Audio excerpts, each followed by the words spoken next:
मी सतीश कुलकर्णी की तुम्हाला या मंदिराची माहिती देतो की जवळजवळ 400 वर्षापूर्वी हे मंदिर आपलं हे झालेलं आहे आणि शाहूकालीन मंदिर आहे. मंदिराचा आता जीर्णोद्धार हळूहळू चालू आहे. आता सगळी जण भाग घेत आहेत. ते भाग घेतला की जरा मंदिर सुंदर होईल परत. माझं नाव प्रकाश गोसावी. हे मंदिर 400 वर्षापूर्वीच आहे. मी आता जवळजवळ आम्ही 20 वर्ष झाली ही प्रथा चालू केलेली आहे महाशिवरात्रीची.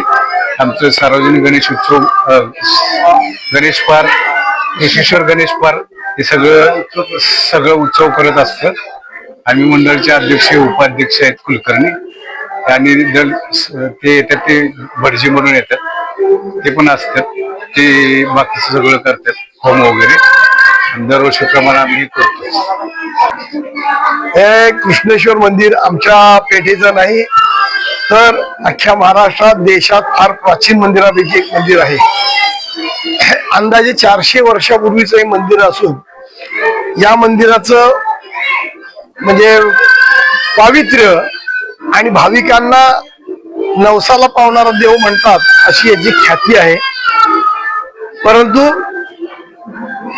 याची दुरावस्था थोडीशी झालेली आहे आणि यासाठी आम्ही सगळेजण पेटकरी लवकरच याचा जीर्णोद्धार करणार आहोत.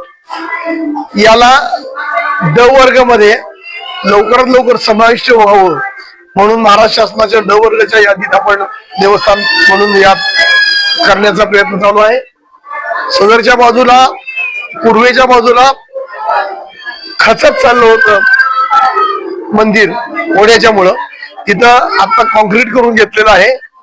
लवकरच एक 4-5 दिवसातच इथं पलीकडच्या साईडनं भिंत रिटर्निंग वॉल होईल आणि पलीकडे जो जाणारा रस्ता आहे लोकांना तो लवकरात लवकर सुरू होईल.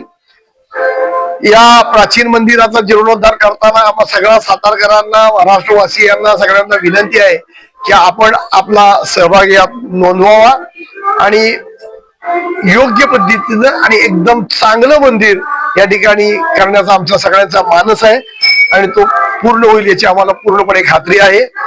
आज तरुण भारतच्या माध्यमातून आम्ही हे आज जनतेला सगळ्या सांगतोय. तरुण भारतने हा विषय लावून धरावा अशी आम्हाला आमची त्यांना विनंती पण आहे.